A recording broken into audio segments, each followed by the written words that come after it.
बिस्मिल्लाहिर्रहमानिर्रहीम। अस्सलातु वस्सलामु अलैका या रसूल अल्लाह व अला आलिका व सहाबिका या हबीब अल्लाह।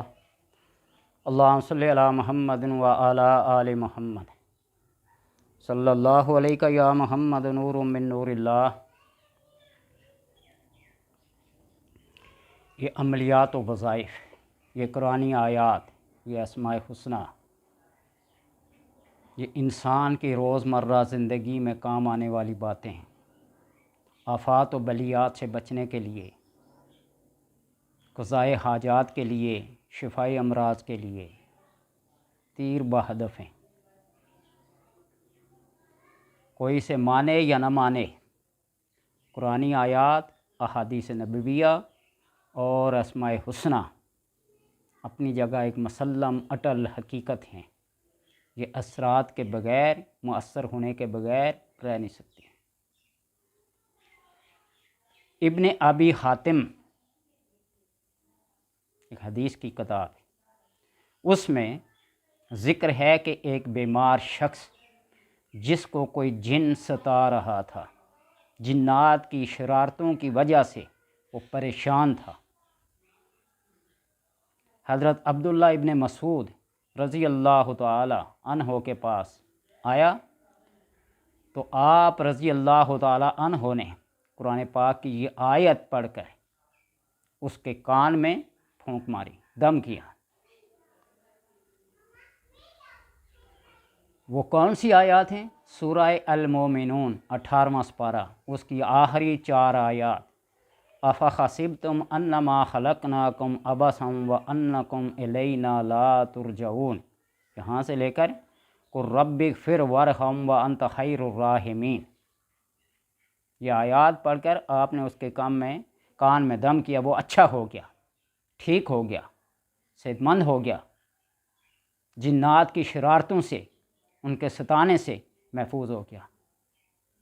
और जब नबी अकरम सल्लल्लाहु अलैहि वसल्लम से हज़रत अब्दुल्ला इब्न मसूद ने इस बात का ज़िक्र किया तो आप सल्लल्लाहु अलैहि वसल्लम फरमाया, अब्दुल्ला तुमने इसके कान में क्या पढ़ा था?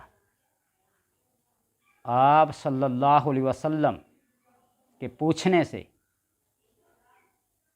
हज़रत अब्दुल्ला इब्न मसूद रज़ी अल्लाह ताला अन्हु ने कहा कि हुज़ूर, मैंने ये आयत पढ़ी हैं। तो आप सल्लल्लाहु अलैहि वसल्लम ने फरमाया कि तुमने ये आयतें इसके कान में पढ़कर इसको जला दिया है। शयातीन, जिन्नात इन आयत के पढ़ने से जल जाते हैं, भस्म हो जाते हैं, राख हो जाते हैं।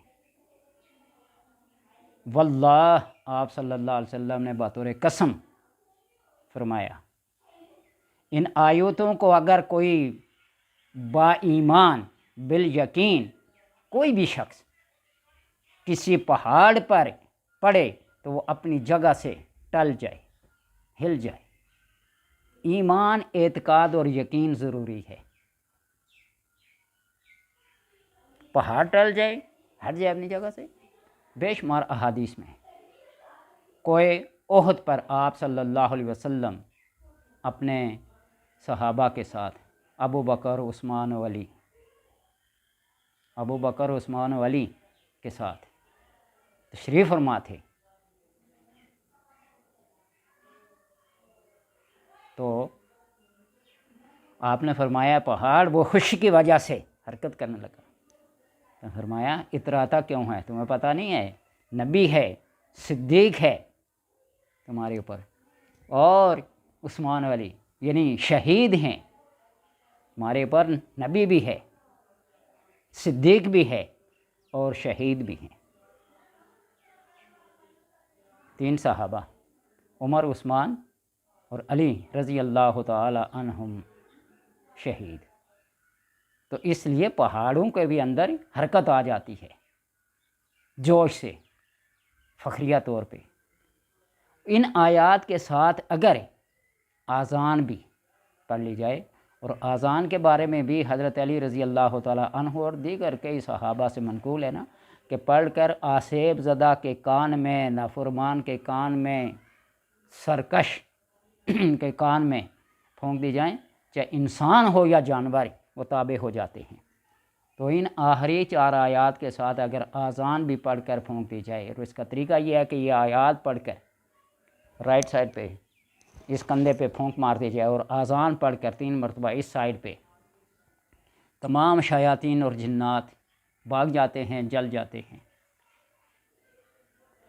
ایک دوسری روایت ابو نعیم نے روایت نقل کی ہے کہ ہمیں رسول اللہ صلی اللہ علیہ وسلم نے ایک لشکر میں بھیجا اور فرمایا کہ ہم صبح و شام مذکورہ آیات کی تلاوت فرماتے رہنا، ان آیات کی تلاوت فرماتے رہیں۔ افحسبتم انما خلقناکم عبثا وانکم لا ترجعون، فرماتے ہیں کہ ہم اس کی تلاوت کرتے رہے برابر، ہم نے بالکل کوئی ناغہ نہیں کیا۔ تو جب ہم لوٹ کے آئے تو سلامتی کے ساتھ اور غنیمت کے ساتھ لوٹے، یعنی مال غنیمت کے ساتھ لوٹے، بے شمار سامان کے ساتھ واپس لوٹے۔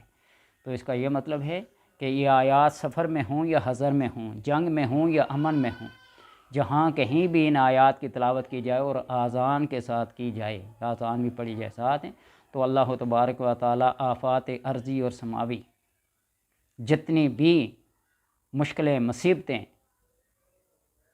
انسانوں کی طرف سے ہیں یا جنات کی طرف سے ہیں، اللہ تبارک و تعالیٰ ان سے امن میں اور حفاظت میں رکھتا ہے، کیونکہ یہ شریر قسم کے یہی 2 گروہ ہیں۔ قل اعوذ برب الناس مالک الناس الہ الناس من شر الوسواس الخناس الذی یوسوس فی صدور الناس من الجنۃ والناس، جن و انس، ان سے بھی اللہ کی پناہ مانگیں۔ اور سورہ جن پڑھ کر دیکھیں نا، یعوذون برجال، ان جنوں کے مرد انسانوں کے مردوں سے اور انسانوں کے مرد جنوں کے مردوں سے پناہ مانگتے ہیں۔ تو اس لیے آپ پڑھیں آیات کو 1 دفعہ، 3 دفعہ، 5 دفعہ، 7 دفعہ، لیکن جنات کو اگر جلانے کا، جنات کے ستانے سے اگر آپ امن میں رہنا چاہتے ہیں، 7 مرتبہ ان آیات کو پڑھ کر رائٹ سائڈ پہ آپ دم کر لیں، اور آذان کو 3 مرتبہ پڑھ کر اس طرف کیا کر دیں، دم کر دیں۔ انشاءاللہ تبارک و تعالی ہر قسم کے شر سے محفوظ رہیں گے۔